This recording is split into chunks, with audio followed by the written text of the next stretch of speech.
So, and for those who don't know Domo, Domo has, in addition to Black Girl Disney, she is a creator of all sorts. The girl does not play about her curls. Okay. The girl does not play Actually, about her curls. your video. So, from the outside looking in, right?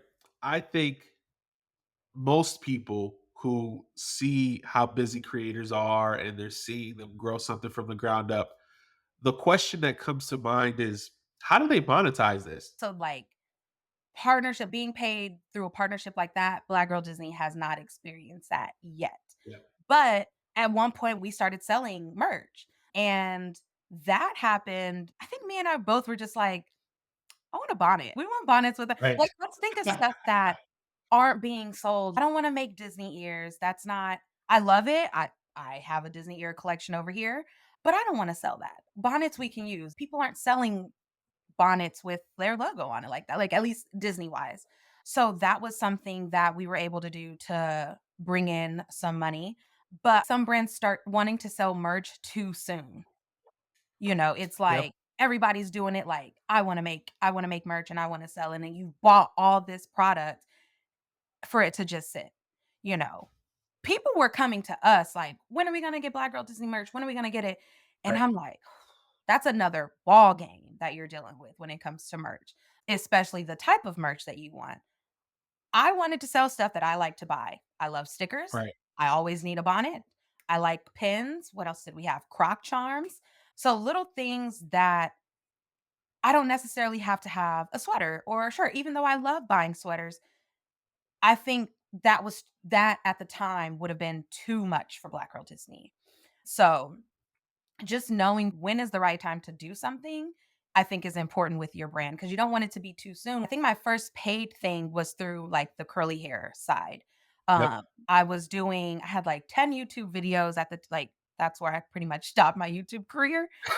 But there was a point where for me it was like I'm putting in a lot of work, you know, a lot of unpaid work. Okay. Right. That is still a thing. I know we're in this age where it's like, we should be paid for everything and blah, blah, blah. Yes, but also, what work have you done? Right. Like, if especially like in any space that you've been in, when it was the curly hair side, I had to build up a connection with people. Like, why should a brand pay me if they've never seen that I can make a video, that it has a good connection with people, that you have to show that. And I think where we are in social media now, I feel like you said this in either your first or your second one, but it was like people they want it instantly. And Yep. that's not how this game is played. You can go Yep. viral, yes. But how long is your 5 minutes of being viral gonna last you?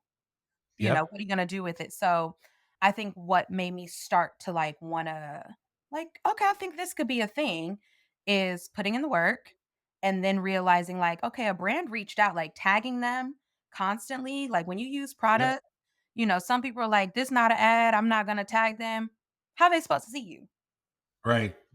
Tag these brands, use the product, be honest about it.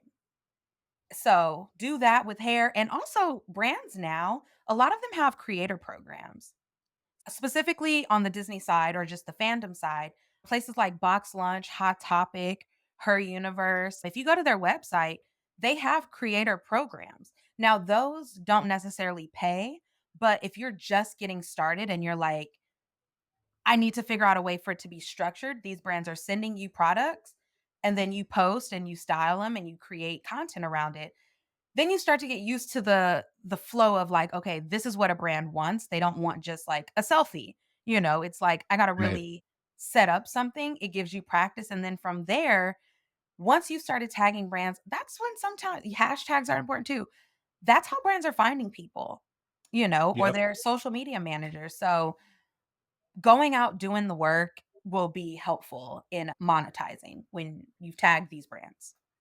So true. I'm so happy you brought up the word. Well, you didn't specifically bring up the word, but it made me think of the word economics, right? When you talked Mhm. about how people expect to get paid for not putting in the work. Yeah. And I think a lot of times people don't understand the economics of how these things work. If a big brand, whether it be Disney or H&M or McDonald's, doesn't matter who the brand is. Mhm. If you approach them and you have a nice little following, that's a way to get their attention. You get in the door, and then they go through your feed and they see you post once every 2 months.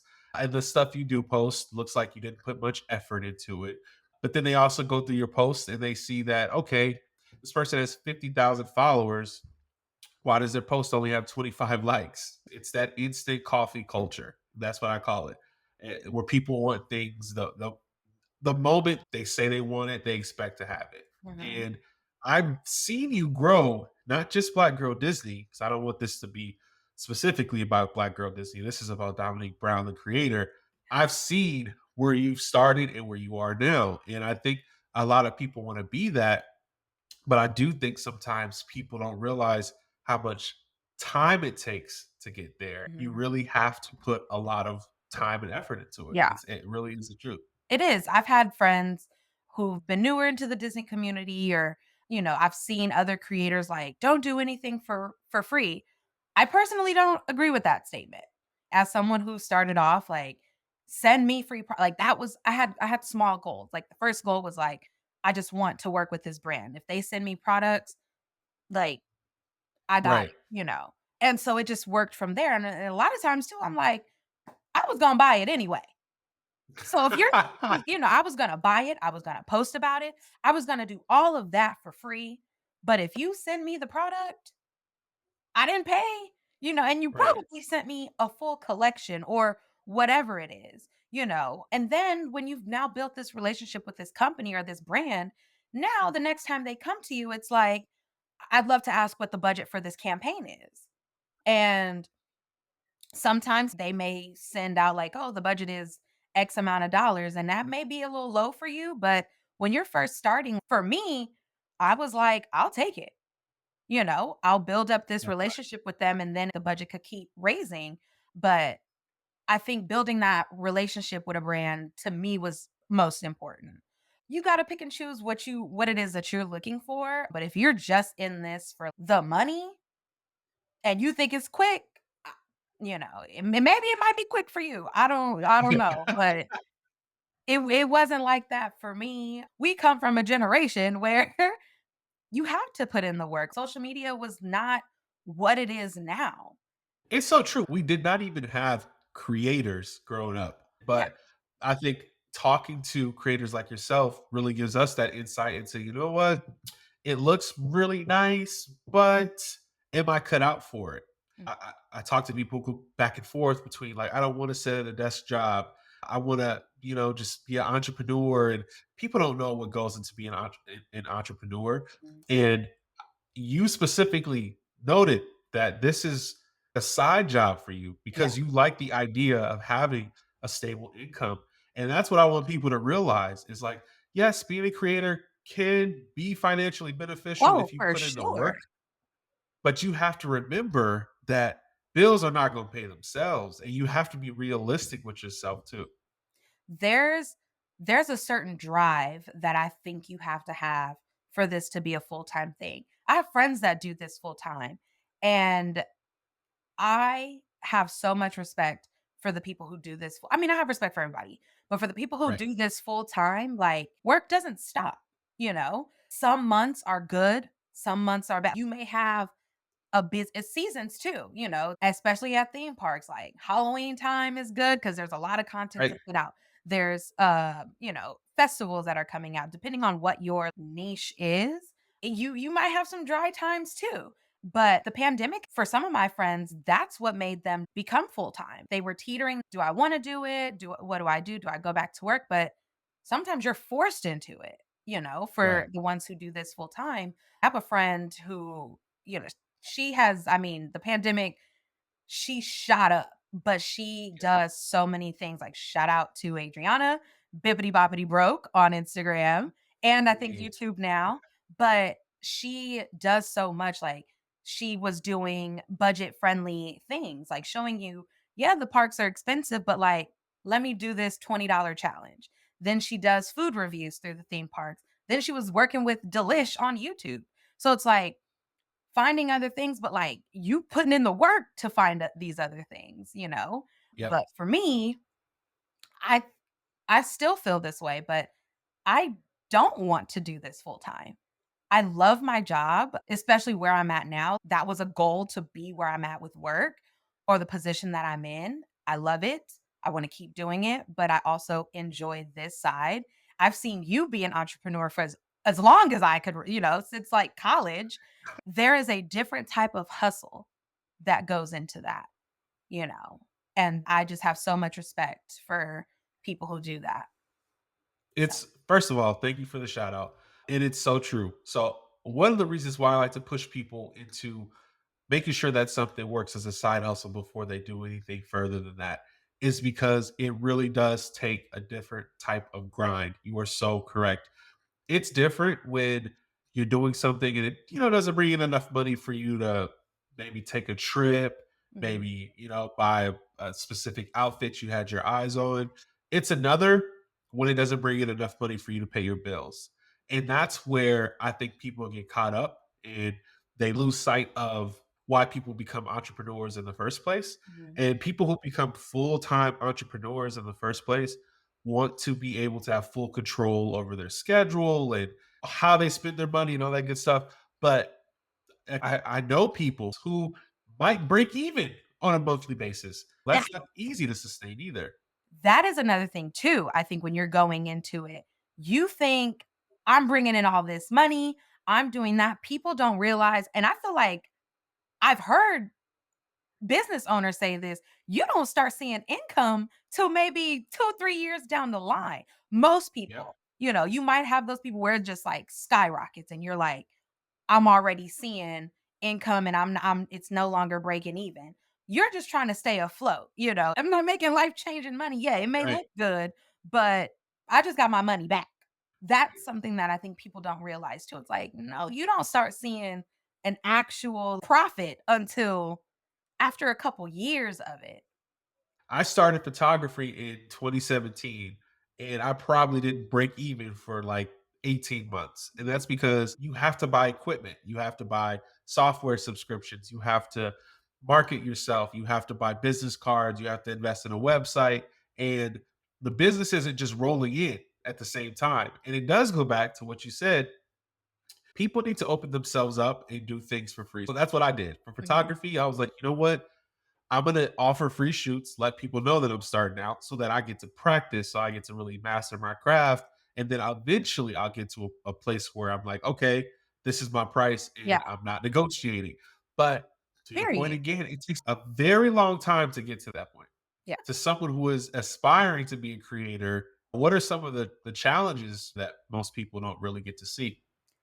I think the time management of it, especially depending on what you're doing, if you're working with a brand or anything like that, there's deadlines to things. Sometimes those deadlines change.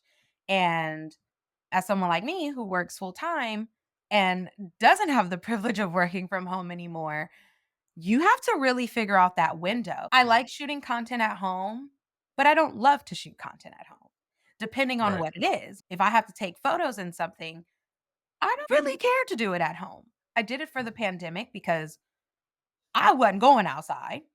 You have to figure out a schedule. There's events that happen. They love having events during the week. So a lot of times it's like they're probably at like 7 o'clock at night. Luckily, I work in LA. So I'm just going straight from work to these places. But the time management of it is a huge thing. But also the editing, how long sometimes editing is. If you've never tried to condense a 20-minute video into a 1-minute reel, or I like my stories to look a certain way, I like it to be a story, especially if it was a Disney day or whatever it is. I like you to Right. feel, for the most part, like you're here or at least what this is. So, a 15-second story, I've cut out like all the ums or the pauses, or I do a lot with my hands or I make noises and it's little stuff like that that you don't think about. Before videos used to they now auto generate captions. I would write my captions in my stories. I would write it out because I know that there's sometimes I watch videos with the sound off. There's times where people cannot watch with the sound on. Also, I Right. have a couple followers who are hard of hearing, Right. and when you don't include them, those are views right there that are gone, but not just views, like these are people who want to feel included too. So I do Yep. take the extra step at the time typing out the captions, but also now going through and making sure the captions are populating what I said. Cuz a lot of times, when it auto generates, it spells Damo, Damo, and I'll be damned if my health story spells my name wrong. So it's little stuff that I think people don't see. Like this room I'm in right now, I got this little corner because over here it's boxes. Yep. It's just so much stuff. It's just a lot. Right. Cutting down a TikTok video. You've It's so true. I posted a video today, yes, yes, yeah, just a quick sure. quick how to, right? The final video is 2 minutes 30 seconds. I was up in my room for at least 3 hours, from recording to editing to cutting out to make sure the sound sounded good for something that, and I know that the difficulties with wanting to appear perfect online because trolls will be trolls.